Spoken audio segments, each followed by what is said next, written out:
Rehearsals in London for a play that's banned in Belarus.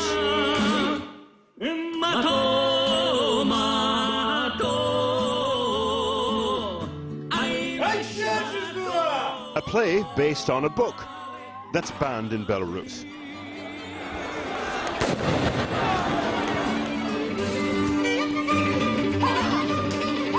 Performed by actors, along with their families, banished from Belarus.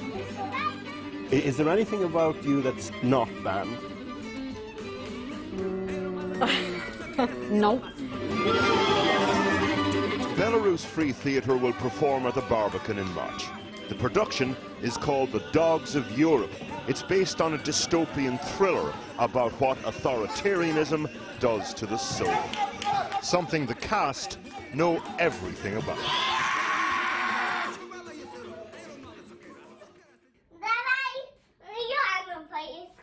Take Marina Jakubowicz, living in East London for now.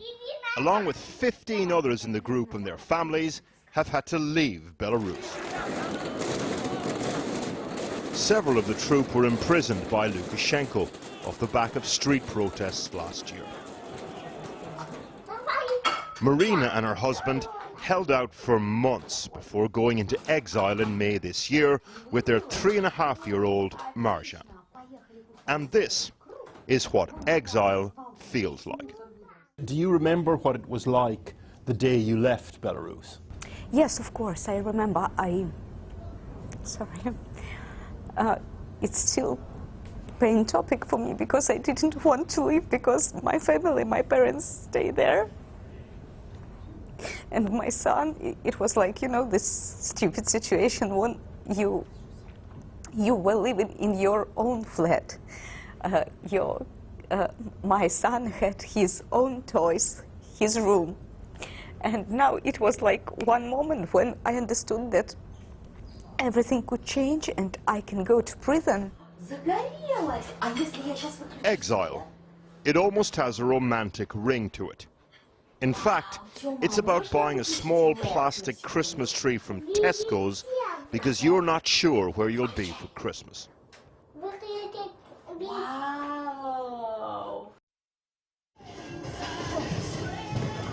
Sviatlana Tsikhanouskaya is the group's managing director. Before she fled Minsk, part of her job involved collecting audiences from secret locations and bringing them to underground performances to avoid getting caught.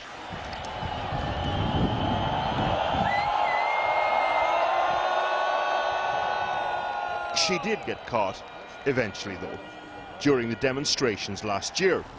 Was held for 5 days in the infamous prison of Christina.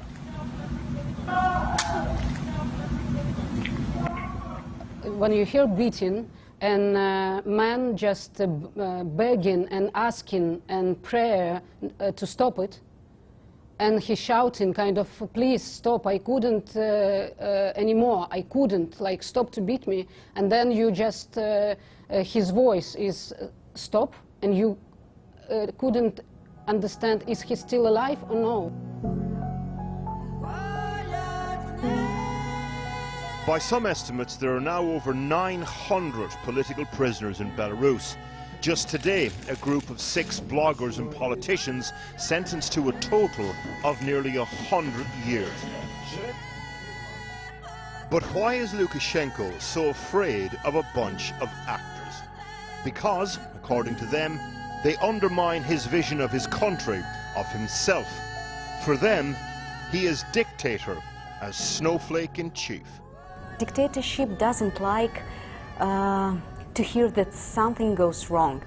That's why when you start to ask right questions, just say, excuse me, why do we have so many, I don't know, alcoholics, yeah, so many suicide? Why we can't find even real statistic about it? It's like, excuse me, you're banned theater. Monday this week, the group of artists moving on again to more temporary accommodation in Warsaw, where they'll spend the next couple of months before returning to London in the spring. Marina and her family began their journey in exile just after Lukashenko hijacked a Ryanair flight in May. The moment, as far as she's concerned, Europe woke up.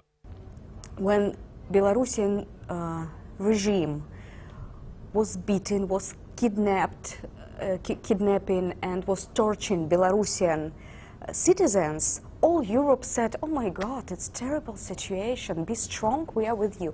But when Lukashenko took this plane and put it in a Belarusian space, Europe started to do something. Europe, UK, USA. So my question is, what is the difference between Belarusian people and other people? Is it different rights? No. So why did you keep silent when they tortured us? This band of itinerant actors have sacrificed everything, so symbolize something for others who have done the same. The possibility, at least, of a final curtain call on the regime back home.